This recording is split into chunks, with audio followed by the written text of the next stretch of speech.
프랑스어? 프랑스어. 프랑스 신화라고 해서 프랑스어가 생각하는구나. 엄마도 프랑스 사람이고 자기 아빠도 게으로 보면 프랑스 그쵸, 귀족이었던 예, 거죠. 그런데 그러면서 보르도 와인을 영국 왕실의 와인으로 정해버립니다. 아, 약간 사대주의 느낌 난다. 뭐 사대주의라기보다는 그게 우리나라인 거예요. 그치, 같은 영국을 나라라고. 지배하고 있는 거야. 그치. 예.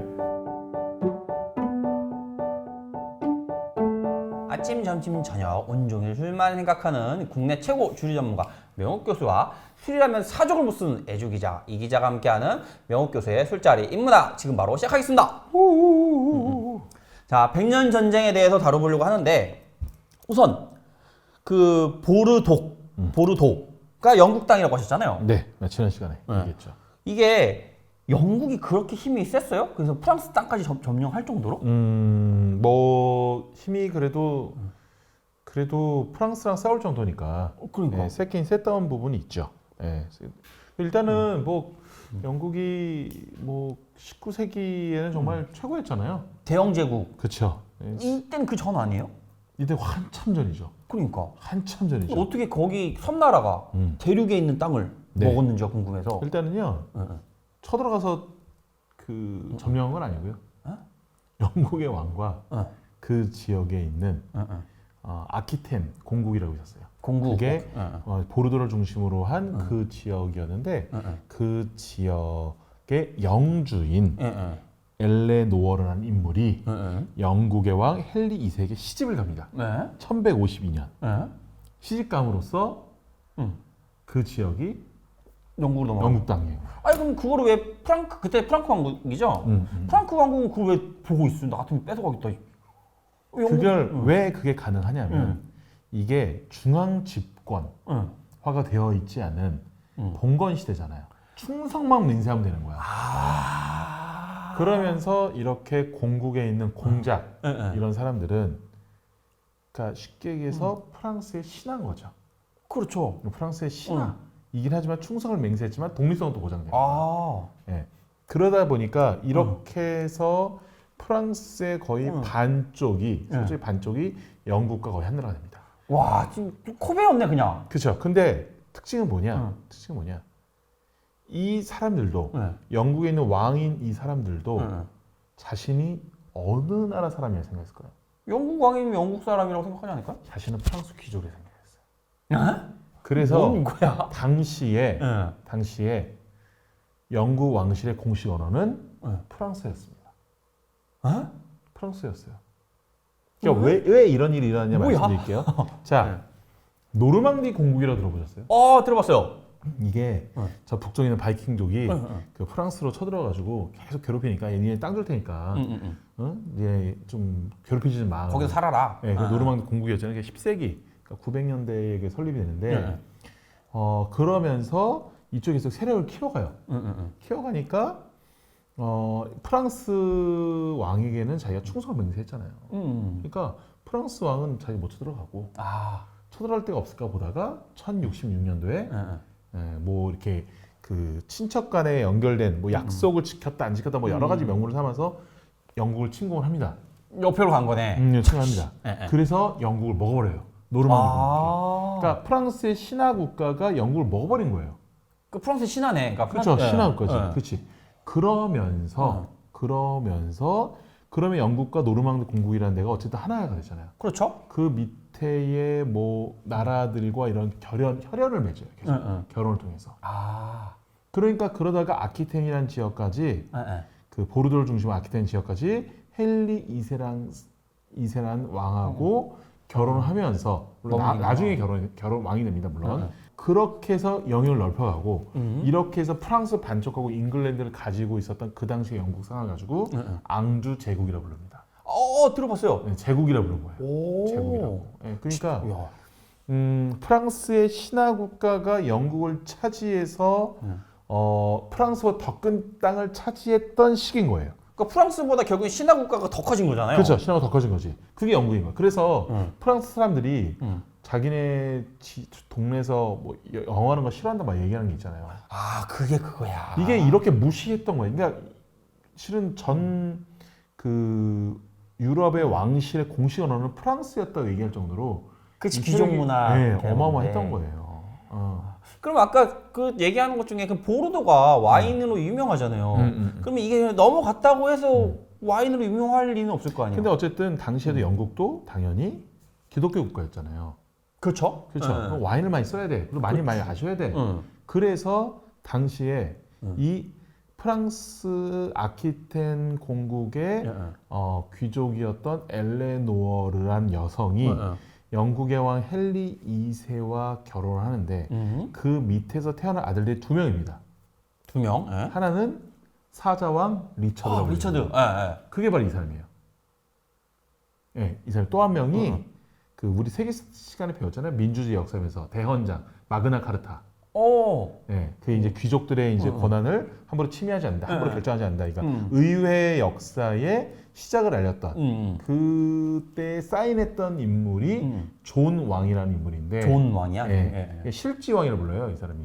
왜 실지왕이야? 이를 실에다가 땅지 해가지고 땅을 많이 잃었다. 나쁜 뜻이네. 나쁜 뜻이에요. 근데 이 사람이 있었던 이 시대였던 거예요. 근데 이제 그 중요한 건 뭐냐면 이 리처드, 사자왕 리처드가 사자왕. 이 사람은 영어를 할 줄 몰랐어요. 프랑스어? 프랑스어. 프랑스 신화라고 해서 프랑스어가 생각하는구나. 엄마도 프랑스 사람이고 자기 아빠도 게으르 보면 프랑스 그쵸, 귀족이었던 거죠. 근데 그러면서 보르도 와인을 영국 왕실의 와인으로 정해버립니다. 약간 사대주의 느낌 난다. 뭐 사대주의라기보다는 그게 우리나라인 거예요. 그치, 같은 영국은 나라라고 지배하고 있는 거야. 그치. 예. 영국은 지배하고 있는 거예요. 그럼 잠깐 여기서 질문. 그럼 영국에서 그냥 어차피 영국 지배하고 있으니까 영국에서 와인을 만들어서 할 수도 있는 거 아니에요? 포도를 길러서? 뭐 할 수도 있죠. 지금도 영국 와인 있어요. 그래서 꽤 영국 와인 있는데 이게 뭐냐면은 자기 신의 어머니의 나라의 와인이 훨씬 더 품질이 좋고 또 기후도 그쪽이 좀 더 좋단 말이에요. 포도 키우기가. 키우기에 포도 재배하기가. 그럼 뭐 굳이 그걸 못 해요. 그리고 자기가 영국에 있는 사람들보다는 프랑스에 있는 사람들과 프랑스어로 얘기하는 거. 그렇지. 그러면 그렇지. 실제로 이제 사자왕 리처드 같은 경우가 정치를 한 기록은 거의 없어요. 십자가 정도 계속 나가가지고 계속 싸워서 다 이겨.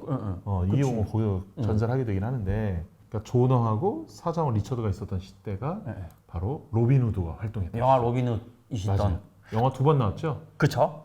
그 러셀 크로우가 나오는 거 하나 있었고, 되게 어렸을 때요, 저. 그리고 케빈 코스트너가 나온 90년대 나왔던. 맞아요. 되게 옛날 때 하나 있었어요. 맞습니다. 그럼 근데 다시 이게 궁금한 게 지금까지 이제 영국의 백 정보 그러니까 얘기를 했는데 그럼 영국은 프랑스의 신하 나라인 거고 네네네. 그다음에 프랑스 그럼 백년 전쟁이 프랑스 신하 나라랑 프랑스랑 싸운 거잖아요. 그렇죠. 왜 싸운 거야? 그러니까 왜 싸웠느냐? 뭐 여러 가지가 있는데 실은 영국의 정체성이 슬슬 드러나기 시작합니다. 난 신하가 아니다. 우린 영국이다. 나는 신하가 아니고 나는 영국이다. 양국이다. 이런 게 슬슬 드러나요. 근데 실제로 영국의 그 왕실에서 그 얼만큼 이 프랑스어를 굉장히 존중했느냐라는 거를 볼 수 있는 사례가 하나 있는데 그 영어로 소를 카우라 그러잖아요. 그렇죠, 카우. 그렇죠. 근데 소고기 뭐라 그러죠? 비프. 그렇죠. 영어로 돼지를 뭐라 그러죠? 포크. 피그. 그렇죠.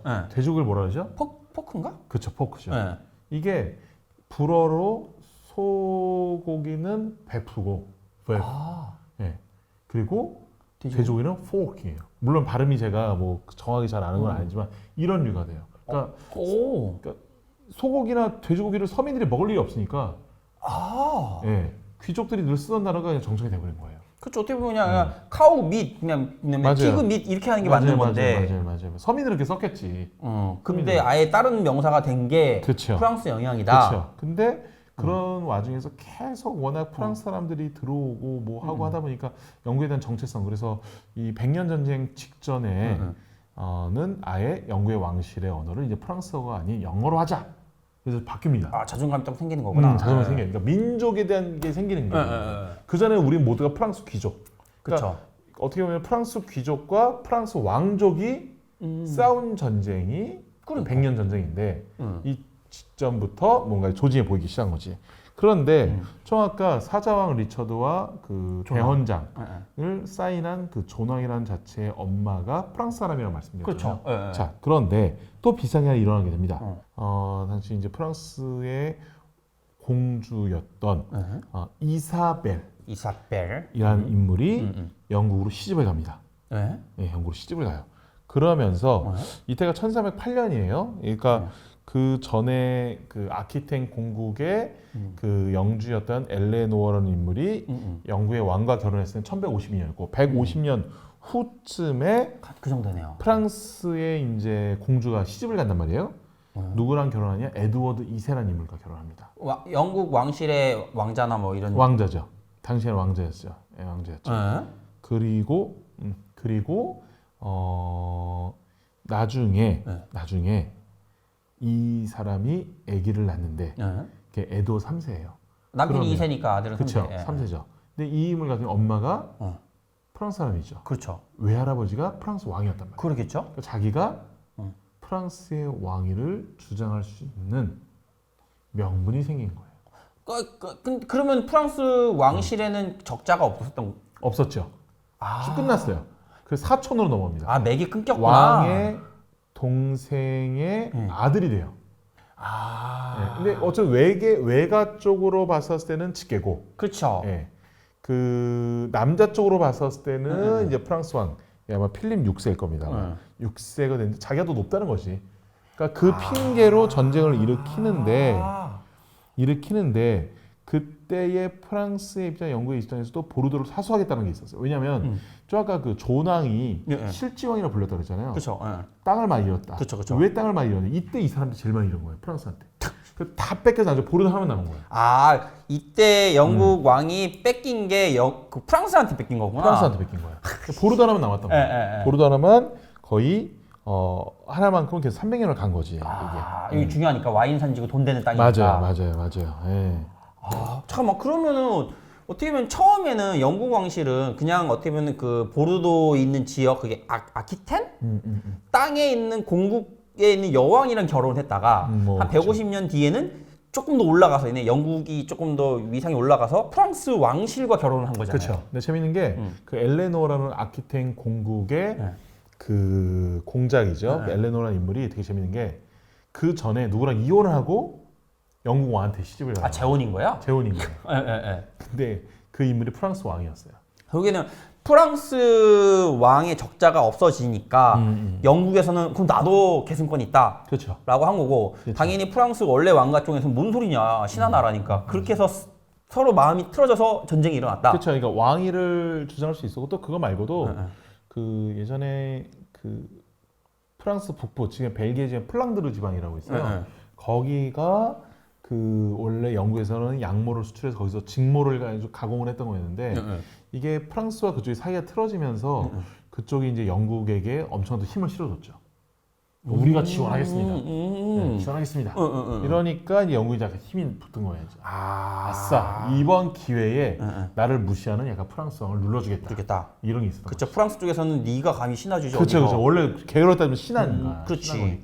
그리고 또 조낭 때 많이 땅을 잃었고 그치. 결국에 남은 게 보르독인 거고. 맞아요. 그래서 그렇게 하면서 이제 와인 산지를 지키기 위한 전쟁으로도 이 백년 전쟁이 볼 수가 있는 거구나. 그러니까 어떻게 보면은 그러니까 보르독 하나만 남았으니까 이게 와인으로 보면은 와인 산지를 지키기 위한 전쟁. 맞아요. 야, 그걸 300년 동안 100년 동안 싸워? 116년인가 그럴 거예요. 정신 나갔구나. 진짜. 근데 계속 중간에 끊어졌다가 다시 싸고 끊어서 다시 싸고 끊어서 다시 싸고 뭐 이런 것도 있어가지고 뭐 그동안 계속 싸운 건 아니었고 어쨌든 근데 되게 재밌는 게 여기 중요 산지로 나오는 게 프랑스의 와인 산지 보르도가 등장을 하잖아요. 그리고 부르고뉴도 등장을 해요. 부르고뉴 쪽 오른쪽 위인가? 네, 부르고뉴가 당시에는 프랑스와 약간 사이가 안 좋았어. 또? 부르고뉴 공국이에요. 공국. 공국이에요 또? 그러니까 얘는 누구한테 붙느냐? 얘는 영국에 붙겠네. 영국에 붙어요. 근데 얘네가 당시 어디까지 영향력이 있었냐, 지배를 했었냐? 플랑드르 지방, 벨기에. 그러니까 얘네가 둘이 붙었고, 그 보르도까지 영국에 붙었고, 이 프랑스 프랑스 지역이 이제 그런 쪽과 모두 대적을 한 거지. 야, 그럼 뭐 사방에서 공격받는 거네. 뭐 근데 프랑스 쪽도 밑에 세력, 뭐 이탈리아나 뭐 이때 좀 도와도 되는 뭐 이런 것도 있긴 있었는데, 결과적으로 보면은 그리고 여기 샴파뉴 지방도 등장을 해요. 네, 샹파뉴 지방 같은 경우 프랑스의 영토긴 했는데 여기도 그 100년 전쟁의 역사에서 굉장히 중요하게 나옵니다. 그러니까 샴페인의 샹파뉴, 부르고뉴 와인의 부르고뉴 공국, 보르도 아키텐 공국 예. 뭐 이런 다 나오는 거예요. 여기서. 백년 전쟁이 어떻게 시작하게 됐는지에 대한 정리를 조금 그러니까 다뤄봤는데 정리를 좀 한번 해주시고 아까 뭐 대충 말씀하신 게 백년 전쟁 동안 그리고 그 이후에도 뭐 엄청난 얘기가 있는 것 같긴 해요. 그렇죠. 예, 일단 뭐 백년 자체가 일어났던 것 계기 자체가 프랑스 내에 영국령이 생기기 시작했다. 그렇죠. 그리고, 지역 내. 예, 프랑스의 귀족, 이 아키텐 공국의 여성이 프랑스 왕을 버리고 영국 왕으로 시집을 갔다. 뭐 이건 제 생각. 예. 근데 영국 왕이지만 프랑스 신하. 그렇죠, 예. 그렇죠. 그러면서 그 뒤에 150년 후에는 프랑스의 공주인 이사벨이 영국 왕실로 시집을 가면서 프랑스의 그 왕의 피가 흐르는 왕, 그러니까 에드워드 3세가 나오면서 단계죠 어떻게 보면. 그렇죠. 예. 프랑스에 대한 왕위를 주장할 수 있는 그쵸. 권한이 생겼다. 왕위 계승 문제가 생기는 거죠 거기서. 그렇죠. 그게 이제 백년 전쟁. 그렇죠. 그러니까 그런 일련의 굉장한 복잡한 과정들이 있어서 결국에는 100년 전에 일어났는데 영국 입장에서 꼭 지켜야 되는 게 뭐였냐? 바로 300년 동안 지배를 했던 보르도에 보르도. 대한 그렇죠. 이 권한 이런 부분이었다. 어. 그러면서 보르도에 대한 이런 부분을 이미 영국 왕실 같은 경우에는 보르도는 당연히 자신들의 땅이라 땅인 거고. 생각했기 때문에 네. 이 보르도를 영국의 왕실로 이미 정해버렸다. 그렇지. 예, 그래서 보르도 와인이 유명해진 계기가 그거고. 바로 영국의 왕실의 와인으로 정했기 때문이다. 이제 볼 수 있다는 거죠. 그러니까 백년 전쟁이 뭐 역사적 배경 떠나서 그 지역적 배경은 보르도라는 지역인 그렇죠. 거고 그래서 와인이랑 백년 전쟁이랑 어떻게 연관이 있는 거고 그렇죠. 그리고 아까 말씀하신 게 뭐 무슨 부르고뉴도 있고 그 전쟁에 그쵸. 그다음에 상파뉴 지역도 있고 그렇죠. 그 부분은 다음 시간에 네, 예. 좋아요, 알림, 구독 부탁드리겠습니다. 고맙습니다. 안녕.